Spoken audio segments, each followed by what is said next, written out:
ಎಲ್ಲರಿಗೂ ನಮಸ್ಕಾರ. ನಾನು ನಿಮ್ಮ ಚೆನ್ನ. ಈ ಒಂದು ವಿಡಿಯೋದಲ್ಲಿ ಸ್ವಾತಂತ್ರ್ಯ ದಿನಾಚರಣೆಯ ಶಿಕ್ಷಕರಿಗೊಂದು ಕನ್ನಡ ಭಾಷಣ ನೋಡ್ತಾ ಇದೀವಿ. ಒಂದು ಭಾಷಣ ಅಂತಕ್ಕಂಥ ಇಷ್ಟವಾದ್ರೆ ಒಂದು ಲೈಕ್ ಅನೇಕ ವಿಡಿಯೋದಲ್ಲಿ ಪ್ರೋತ್ಸಾಹ ತುಂಬ ಸಿಗುತ್ತೆ. ಇನ್ನೊಬ್ರು ಶೇರ್ ಸಾಧ್ಯ ಇಂಥ ಅನೇಕ ವಿಡಿಯೋ ಚಾನಲ್ ಸಬ್ಸ್ಕ್ರೈಬ್ ಆಗಿ. ಹಾಗೆ ನೀವು ಯಾವ ರೀತಿಯ ಪ್ರಬಂಧ ಯಾವ ರೀತಿಯ ಭಾಷಣ ಬೇಕಂತೇಳಿ ಕಾನ್ಸ್ಟ್ಲಿ ಕಾನ್ ಮಾಡಿ ಆ ವಿಷಯಕ್ಕೆ ತಕ್ಕಂತೆ ನಾವು ವಿಡಿಯೋ ಮಾಡಲು ಪ್ರಯತ್ನ ಮಾಡ್ತೇನೆ ಅಂತ ಹೇಳ್ತಾ ಒಂದು ಭಾಷಣವನ್ನು ನೋಡ್ತಾ ತಿಳಿತಾ ಕಲಿತಾ ಹೋಗೋಣ ಬನ್ನಿ. ವೇದಿಕೆಯ ಮೇಲಿರುವ ಗೌರವಾನ್ವಿತ ಮುಖ್ಯ ಅತಿಥಿಗಳೇ, ಪ್ರಾಂಶುಪಾಲರೇ, ನನ್ನ ಪ್ರೀತಿಯ ಸಹೋದ್ಯೋಗಿ ಶಿಕ್ಷಕ ಮಿತ್ರರೇ ಹಾಗೂ ದೇಶದ ಭವಿಷ್ಯವಾಗಿರುವ ನನ್ನ ಹೆಮ್ಮೆಯ ವಿದ್ಯಾರ್ಥಿಗಳೇ, ಎಲ್ಲರಿಗೂ ಸ್ವಾತಂತ್ರ್ಯ ದಿನಾಚರಣೆಯ ಗೌರವಪೂರ್ವಕ ಶುಭಾಶಯಗಳು. ಶಿಕ್ಷಕರಾಗಿ ಇಂದು ಈ ವೇದಿಕೆಯ ಮೇಲೆ ನಿಂತು ಮಾತನಾಡುವುದು ನನಗೆ ಸಿಕ್ಕ ದೊಡ್ಡ ಗೌರವ. ನಮ್ಮ ದೇಶಕ್ಕೆ ಬ್ರಿಟಿಷರಿಂದ ಸ್ವಾತಂತ್ರ್ಯ ಹೇಗೆ ಸಿಕ್ತು ಮತ್ತು ಈ ಯಜ್ಞಕ್ಕೆ ತಮ್ಮ ರಕ್ತ ಬೆವರನ್ನು ಆಹುತಿಯಾಗಿ ನೀಡಿದ ವೀರ ಹೋರಾಟಗಾರರ ಇತಿಹಾಸವನ್ನು ನಿಮ್ಮ ಮುಂದೆ ಪ್ರಸ್ತಾಪಿಸಲು ಬಯಸುತ್ತೇನೆ. ಸ್ವಾತಂತ್ರ್ಯ ಯಾರು ಕೊಡುವ ಭಿಕ್ಷೆ ಅಲ್ಲ, ಅದು ನಮ್ಮ ಜನ್ಮಸಿದ್ಧ ಹಕ್ಕು. ಇದು ಕೇವಲ ಮಾತಲ್ಲ, ಕೋಟಿ ಕೋಟಿ ಭಾರತೀಯರ ಎದೆಯಲ್ಲಿ ಉರಿದ ಕಿಚ್ಚು. 17ನೇ ಶತಮಾನದಲ್ಲಿ ಬ್ರಿಟಿಷರು ಭಾರತಕ್ಕೆ ಬಂದದ್ದು ಕೇವಲ ಈಸ್ಟ್ ಇಂಡಿಯಾ ಕಂಪನಿ ಎಂಬ ಹೆಸರಿನಲ್ಲಿ ವ್ಯಾಪಾರ ಮಾಡಲು. ಆದರೆ ನಮ್ಮಲ್ಲಿದ್ದ ಒಗ್ಗಟ್ಟಿನ ಕೊರತೆ ಮತ್ತು ರಾಜರ ನಡುವಿನ ವೈಷಮ್ಯಗಳನ್ನು ಬಳಸಿಕೊಂಡು ಒಡೆದು ಆಳುವ ನೀತಿಯ ಮೂಲಕ ಇಡೀ ದೇಶವನ್ನು ತಮ್ಮ ವಶಕ್ಕೆ ಪಡೆದರು.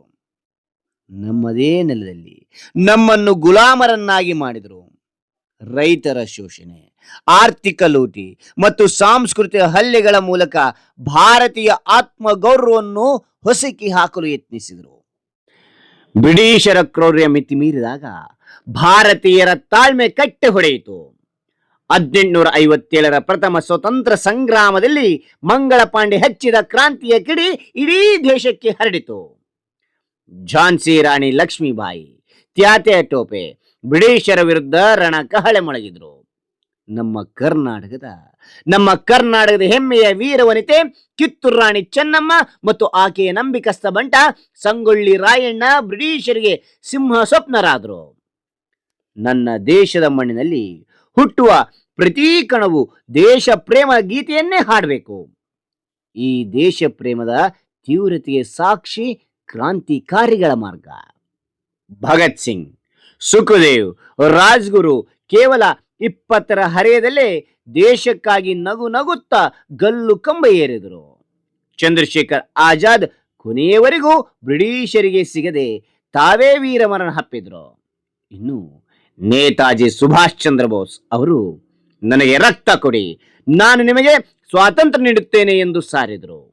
ಆಜಾದ್ ಹಿಂದ್ ಫೌಜ್ ಕಟ್ಟಿ ಬ್ರಿಟಿಷರ ಸಾಮ್ರಾಜ್ಯದ ಅಡಿಪಾಯವನ್ನೇ ಅಲ್ಲಾಡಿಸಿದರು.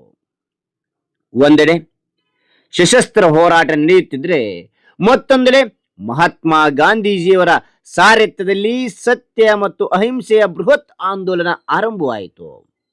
ಬಂದೂಕು ಫಿರಂಗಿಗಳಿದ್ದ ಬ್ರಿಟಿಷರಿಗೆ ಗಾಂಧೀಜಿಯರ ಅಹಿಂಸೆ ಆಯುಧವನ್ನು ಹೇಗೆ ಎದುರಿಸಬೇಕು ತಿಳಿಯಲಿಲ್ಲ. ಸತ್ಯ ಮತ್ತು ಅಹಿಂಸೆ ಜಗತ್ತಿನ ಅತ್ಯಂತ ಬಲಿಷ್ಠ ಆಯುಧಗಳು ಎಂದು ಮಹಾತ್ಮ ಗಾಂಧಿ ಹೇಳಿದರು.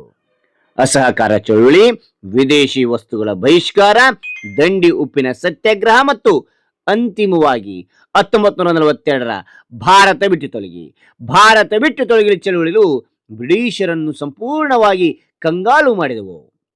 ಜಾತಿ, ಧರ್ಮ, ಭಾಷೆಗಳ ಭೇದ ಮರೆತು ಇಡೀ ದೇಶದ ಜನ ಒಟ್ಟಾಗಿ ಬೀದಿಗಿಳಿದಾಗ ಬ್ರಿಟಿಷರಿಗೆ ಭಾರತವನ್ನು ಬಿಟ್ಟು ಹೋಗದೆ ಬೇರೆ ದಾರಿಯೇ ಇರಲಿಲ್ಲ.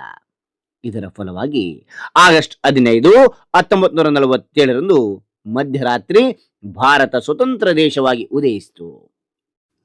ನಮಗೆ ಸಿಕ್ಕಿರುವ ಈ ಸ್ವಾತಂತ್ರ್ಯ ಉಚಿತವಾಗಿ ಬಂದಿದ್ದಲ್ಲ. ಇದರ ಹಿಂದೆ ಲಕ್ಷಾಂತರ ಜನರ ಬಲಿದಾನವಿದೆ, ತಾಯಂದಿರ ಕಣ್ಣೀರಿದೆ, ಹಲವು ತಲೆಮಾರುಗಳ ಹೋರಾಟವಿದೆ. ವಿದ್ಯಾರ್ಥಿ ದೇಶದ ಭವಿಷ್ಯವಾದರೆ ಆ ಭವಿಷ್ಯವನ್ನು ರೂಪಿಸುವ ಶಿಲ್ಪಿ ಶಿಕ್ಷಕ. ಇಂದು ನಾವು ಎದುರಿಸುತ್ತಿರುವ ನಿಜವಾದ ಸವಾಲು ಎಂದರೆ ಈ ಸ್ವಾತಂತ್ರ್ಯವನ್ನು ಉಳಿಸಿಕೊಳ್ಳುವುದು. ತರಗತಿಯ ಕೋಣೆಗಳಲ್ಲಿ ನಾವು ಕೇವಲ ಅಕ್ಷರ ಕಲಿಸಿದರೆ ಸಾಲದು, ವಿದ್ಯಾರ್ಥಿಗಳಲ್ಲಿ ದೇಶ ಪ್ರೇಮ, ಒಗ್ಗಟ್ಟು ಮತ್ತು ಸಂವಿಧಾನದ ಮೌಲ್ಯಗಳನ್ನು ಬಿತ್ತಬೇಕು. ಪ್ರತಿಯೊಬ್ಬ ವಿದ್ಯಾರ್ಥಿಯು ದೇಶದ ಜವಾಬ್ದಾರಿಯುತ ಪ್ರಜೆಯಾಗುವಂತೆ ಮಾಡುವುದೇ ನಾವು ಆ ವೀರ ಹೋರಾಟಗಾರರಿಗೆ ಕೊಡುವ ನಿಜವಾದ ಗೌರವ. ನನ್ನ ಪ್ರೀತಿಯ ವಿದ್ಯಾರ್ಥಿಗಳೇ, ನೀವು ಇಂದಿನ ವಿದ್ಯಾರ್ಥಿಗಳಷ್ಟೇ ಅಲ್ಲ, ನಾಳೆಯ ಭಾರತದ ನಿರ್ಮಾತೃಗಳು. ಚೆನ್ನಾಗಿ ಓದಿ, ಶಿಸ್ತು, ಪ್ರಾಮಾಣಿಕತೆ ಮತ್ತು ದೇಶ ಪ್ರೇಮವನ್ನು ನಿಮ್ಮ ಜೀವನದಲ್ಲಿ ಅಳವಡಿಸಿಕೊಳ್ಳಿ. ನಿಮ್ಮ ಕನಸುಗಳನ್ನು ನನಸಾಗಿಸುವುದರ ಜೊತೆಗೆ ನಮ್ಮ ದೇಶದ ಹೆಮ್ಮೆಯನ್ನು ಮತ್ತಷ್ಟು ಹೆಚ್ಚಿಸಿ ಎಂದು ತಿಳಿಸುತ್ತಾ ಮಾತನಾಡಲು ಅವಕಾಶ ಕಲ್ಪಿಸಿದ ಪ್ರತಿಯೊಬ್ಬರಿಗೂ ನನ್ನ ಹೃದಯಪೂರ್ವಕ ನಮಸ್ಕಾರಗಳು. ಜೈ ಹಿಂದ್, ಜೈ ಭಾರತ್ ಮಾತೆ, ವಂದೇ ಮಾತರಂ, ಜೈ ಕರ್ನಾಟಕ ಮಾತೆ. ಹಾಗಾದ್ರೆ ಈ ಒಂದು ಭಾಷಣ ಅಂತಕ್ಕಂಥ ಇಷ್ಟ ಆಯ್ತಾ? ಇಷ್ಟವಾದ್ರೆ ಒಂದು ಲೈಕ್, ಅನೇಕ ವಿಡಿಯೋ ಪ್ರೋತ್ಸಾಹ ತುಂಬ ಸಿಗುತ್ತೆ. ಇನ್ನೊಬ್ರಿಗೂ ಶೇರ್ ಮಾಡಲು ಸಾಧ್ಯ. ಇಂಥ ಅನೇಕ ವಿಡಿಯೋಗಳು ಚಾನಲ್ ಸಬ್ಸ್ಕ್ರೈಬ್ ಆಗಿ. ಮತ್ತೊಂದು ಹೊಸ ವಿಷಯದೊಂದಿಗೆ ಮತ್ತೊಂದು ಹೊಸ ವಿಡಿಯೋದಿಂದ ಭೇಟಿ ಆಗ್ತೇನೆ. Thank you for watching. Bye.